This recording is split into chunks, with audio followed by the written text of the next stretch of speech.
एक बार फिर आपका प्रभु यीशु मसीह में स्वागत है। आज हम देखेंगे बाइबल के अनुसार फरिश्ते और विश्वासियों का स्थान। प्रिय भाई और बहनों, प्रभु यीशु मसीह के नाम में आप सबको मेरा सलाम मिले। आज हम परमेश्वर के वचन से एक बहुत ही महत्वपूर्ण और संतुलित विषय पर ध्यान करेंगे। कई बार हमारे मनों में ये सवाल होता है कि फरिश्ते कौन है, उनका क्या काम है और बाइबल विश्वासियों के भविष्य के विषय में क्या सिखाती है। ये शिक्षा हमें फरिश्तों की आराधना करने की नहीं, बल्कि हमारे विश्वास को प्रभु यीशु मसीह में और भी मजबूत करने के लिए है। फरिश्ते कौन है? इब्रानियों 1 अध्याय और 14 पद आप पढ़े तो उसमें आपको मालूम पड़ेगा, क्या वे सब सेवा करने वाली आत्मा नहीं जो उद्धार पाने वालों की सेवा के लिए भेजे जाते हैं। कुलुसियों 1 अध्याय 16 पद भी आप पढ़ सकते हैं अपने ध्यान के लिए। क्या शिक्षा मिलती है? फरिश्ते जो हैं परमेश्वर के बनाए हुए रूहानी सेवक हैं। वे परमेश्वर नहीं बल्कि उसकी सृष्टि है। वे पूरी तरह से परमेश्वर की आज्ञा के अधीन है। फरिश्तों की विशेषताएं क्या है? मत्ती 22 अध्याय और 30 पद यदि पढ़े तो वहां पे इसके बारे में लिखा है, वो विवाह नहीं करते हैं। लूका 24 अध्याय 39 पद पढ़े, वो मनुष्यों की तरह शरीरधारी नहीं होते।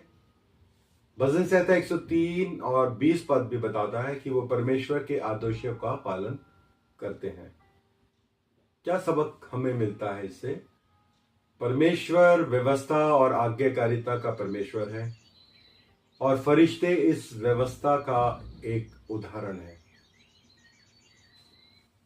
बाइबल में फरिश्तों के प्रकार और उनके कार्य हम देखेंगे। मिकाइल जो है एक बड़ा फरिश्ता है जो रक्षक और आत्मिक युद्ध का फरिश्ता कहलाता है। यदि आप यहूदा की पत्री उसका 1 अध्याय 9 पद पढ़ें तो वहां पे आपको मालूम पड़ेगा। दानियल 10 अध्याय 12 और 13 पद और 21 पद पढ़ेंगे तो वहां पे भी आपको इसके बारे में मालूम पड़ेगा। दानियल 12 अध्याय 1 पद में पढ़ेंगे तो भी मालूम पड़ेगा। प्रकाशित वाक्य 12 अध्याय 7 पद और 9 पद पढ़ेंगे तो आपको मालूम पड़ेगा।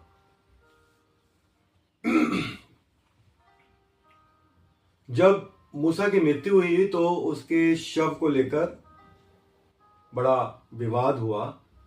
तो वहां पे मिखाइल जो है वो परमेश्वर की ओर से आता है और बोलता है कि लूसीफर से कहता है कि प्रभु तुझे डांटे, और फिर मूसा के शव को एक ऐसी जगह मिट्टी दी जाती है जो आज तक कोई नहीं जानता। आत्मिक युद्ध वास्तविक है, ये सच्चाई है, स्पिरिचुअल वॉरफेयर, परंतु विजय परमेश्वर के अधिकार से ही मिलती है। एक और फरिश्ता है गैब्रियल, परमेश्वर का संदेशवाहक।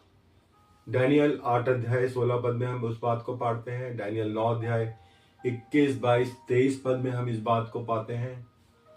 लूका 1 अध्याय 19 और 26 अध्याय 31 पद में भी हम पाते हैं। जो मरियम को सुसमाचार दिया गया वो ये गैब्रियल ही था। परमेश्वर अपने लोगों को अंधकार में नहीं छोड़ता, वह सही समय पर उनको अपना वचन भेजता है।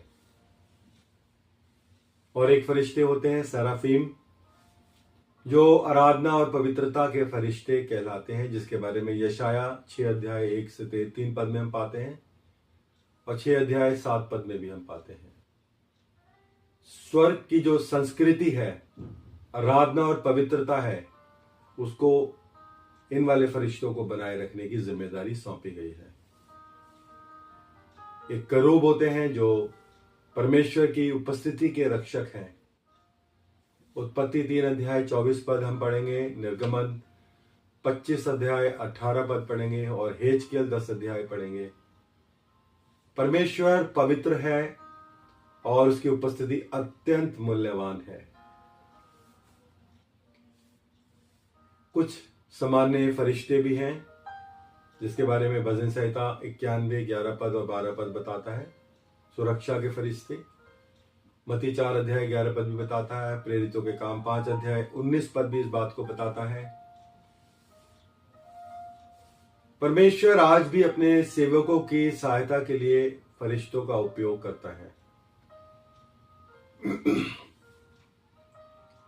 फरिश्ते और उनका न्याय। क्या फरिश्ते मनुष्यों का न्याय करेंगे? बिल्कुल नहीं। यूहन्ना 5 अध्याय 22 पद में प्रभु का वचन बताता है कि सारा न्याय पुत्र को सौंप दिया गया है। क्या विश्वासी फरिश्तों का न्याय करेंगे? जी हाँ, मसीह में।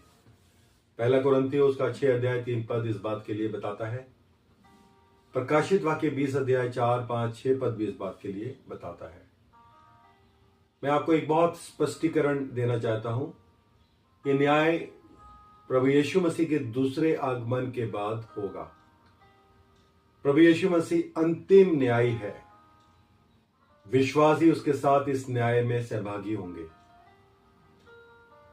आज के लिए जो हमारी व्यवहारिक शिक्षा है वो कुलुस्सियों 2 अध्याय 18 पद यदि हम पढ़े तो फरिश्ते जो है वो आराधना और स्तुति के योग्य नहीं है, और पर हम फरिश्तों का इनकार भी नहीं कर सकते।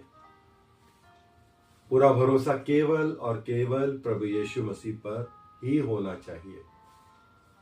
हम आज नम्रता में चलते हैं क्योंकि भविष्य में हमें महिमा में सहभागी होना है।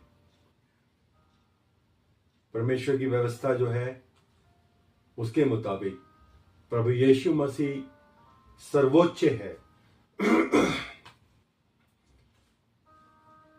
विश्वासी मसीह में वारिस और राज्य करने वाले हैं। फरिश्ते सिर्फ और सिर्फ सेवक हैं, परमेश्वर की आज्ञा का पालन करते हैं। सारी महिमा केवल प्रभु यीशु मसीह को मिले। थोड़े से इनके बारे में जान करके हम लोग एक जानकारी के लिए ये प्रस्तुत किया गया है। प्रभु आप सबको और मुझे भी बहुत आशीष दे। आमीन।